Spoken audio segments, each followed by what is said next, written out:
नमस्कार, मैं आपकी आवाज से रविंद्र कटारिया। देखिए, इस वक्त मैं जंतर मंतर हूँ और यहाँ ऑनलाइन गेमिंग जो मोबाइल पे चलती है उसके लिए यहाँ पे विरोध प्रदर्शन हो रहा है। भारतीय जनता पार्टी से विजय गोयल जी हैं, बड़े नेता है, गद्दावर नेता रहे हैं और काफी कुछ उन्होंने। ऑनलाइन गेमिंग है, इसके लिए क्या कहना? ऑनलाइन गैम्बलिंग के शिकार हमारे देश में करोड़ों लोग हो रहे हैं और उसमें युवाओं की संख्या बहुत बड़ी है, क्योंकि हमारे यहाँ युवाओं की संख्या ज्यादा है, 2/3 है।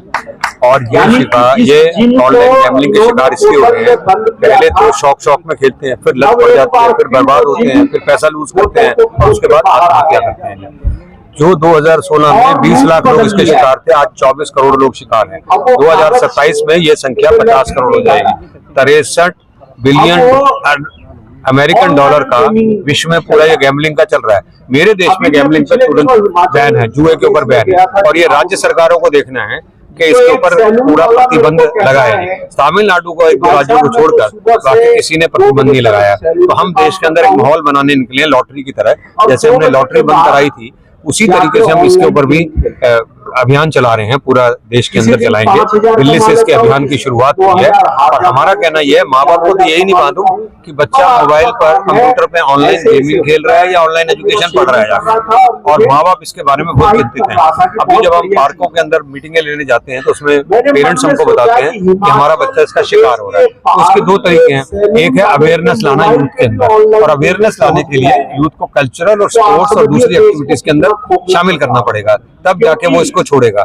और दूसरा, सरकारें इस पर ध्यान दें, क्योंकि राज्य सरकारें कमजोर होती हैं, इसलिए केंद्र सरकार को उनको बल देना पड़ेगा, क्योंकि ये बहुत बड़ा साइबर क्राइम है और इसके अंदर ज्यादातर देश के बाहर की कंपनियां इन्वॉल्व हैं, जिससे कि राजस्व भी कोई नहीं मिल रहा है। पिछले दिनों 6500 करोड़ रुपया इसी ऑनलाइन गेमिंग से आया था, जिसके कारण युवा शिकार हो रहे हैं। तो जाहिर तौर के ऊपर सरकार इस पर प्रयत्न करे।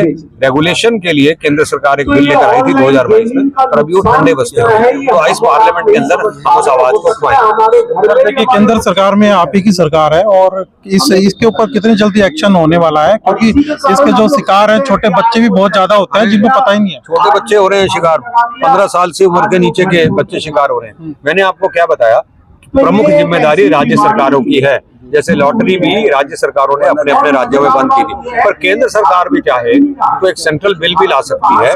तो हमारा काम है देश के अंदर वातावरण बनाना।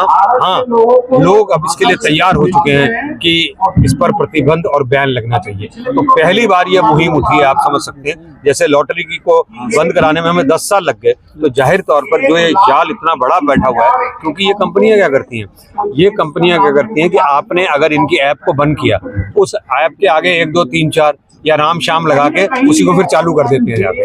अब आपने fairplay.com किया, अगली बार कहेंगे 2 टाइम fairplay.com, उसके साथ नहीं चालू कर देंगे। तो ये एक चूहे बिल्ली की दौड़ है जिसको कि चेज करना पड़ेगा, नहीं तो जो है शिकार हो जाएंगे।